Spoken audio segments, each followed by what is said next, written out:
Well, it's exciting to be here. It's been a few years since I was on stage at Slush. There's so many of you this year. So being here is a personal highlight for me. Thank you for joining me today. Of course, a lot has changed since I was on stage at Slush last time in 2019. There are many new challenges. Market volatility, macro uncertainty, things look very different. But in some ways, this feels familiar. I started Kazaa in 2000 and Skype a few years later, just after stocks crashed 80% in the dot-com crash. And at first I thought, wow, I missed the boat. Seriously, it was scary, much worse than it is today. I'd given up a good job, stock options, my career to become an entrepreneur together with a colleague. It was nearly impossible to raise funding for Skype. We did manage to get a check of $100,000 from Bill Draper. Even back then, it wasn't a lot of money. So sometimes, actually many times, we were really worried about making payroll. But then a funny thing happened. We managed to find a way through. As our bank balance dwindled, we became scrappy and cost efficient. So what I realized was that more resilient and enduring companies are created in downturns.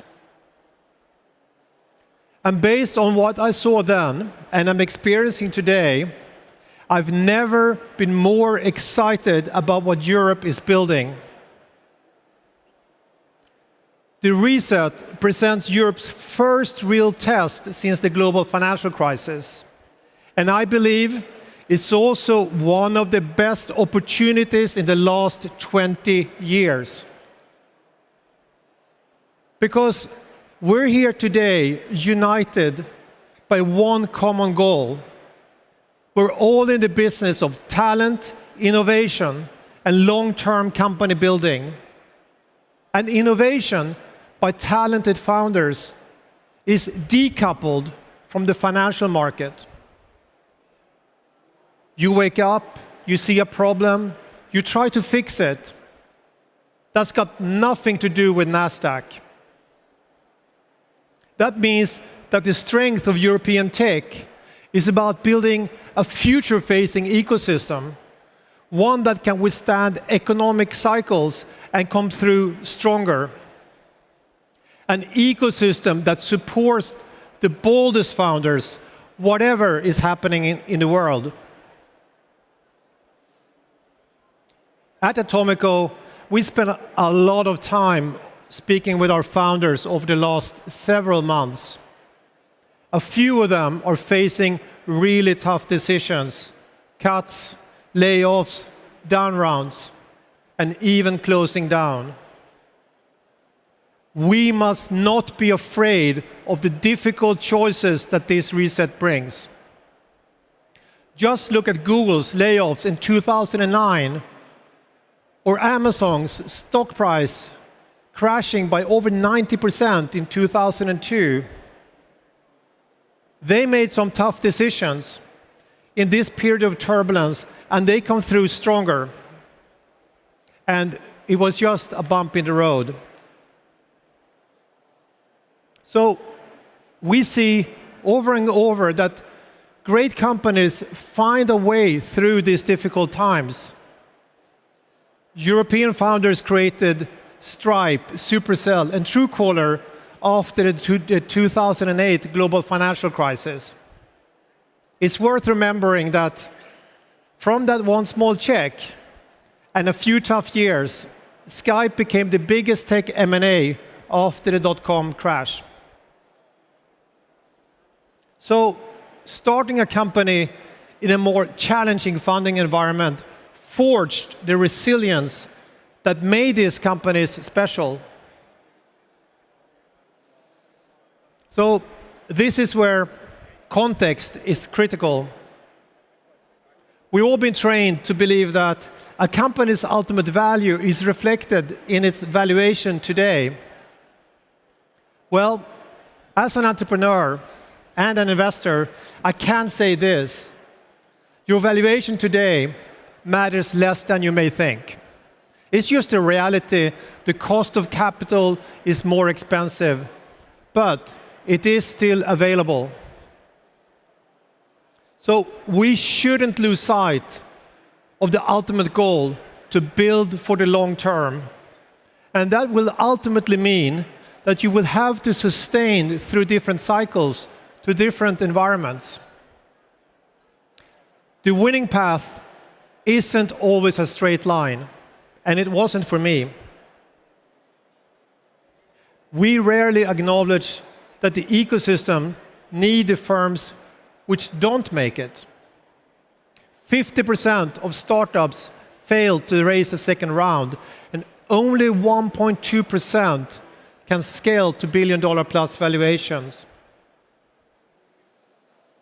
We learn through adversity. Even if we fail, we learn how to build a business, how to develop technology, how to solve hard problems, and give a team an opportunity to experience a high-growth environment. And I've learned when something isn't working, you have to change it.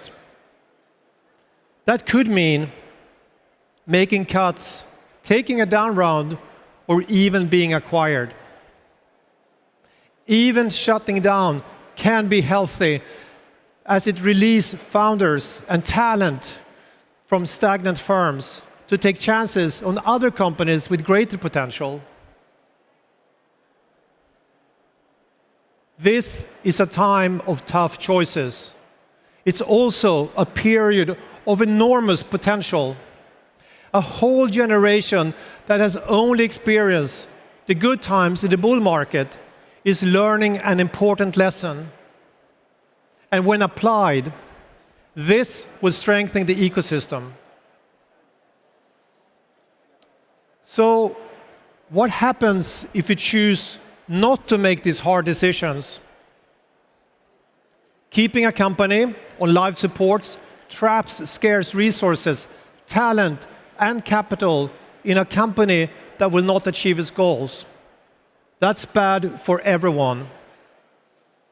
I know how hard it is because I founded and folded a couple of companies prior to Skype. Each time I failed was scary. It was painful. I spent a lot of time beating myself up about my obligations to my team, to my investors, my customers, and my family. In reality, it wasn't as big a deal as I thought it was. My team, they had a great experience and they got amazing jobs. Of course, I brought the best ones with me to the next idea. The only thing that crashed was my dream. And okay, maybe my ego. But once it was over, I had the opportunity to start afresh. And I was even more motivated to prove I could build a successful company. So let's talk about the thing that usually no one of us wants to discuss, and one of the hardest choices. That's down rounds. There's a stigma. We turned the down round into the worst case scenario. We're embarrassed what it may say about our business that is worth less today than it was a year ago.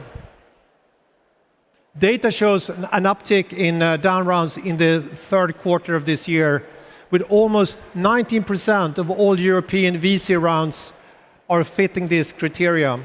And this is up from 12% in Q2. The trend is, of course, continuing in Q4. But I'd like to challenge you to think about down rounds in a different way. Because in a downturn, a lower valuation, means something quite different. Firstly, down rounds are just a function of the broader market. It's the reality we're facing right now. People aren't willing to pay the same amount for a technology company as they were a year ago.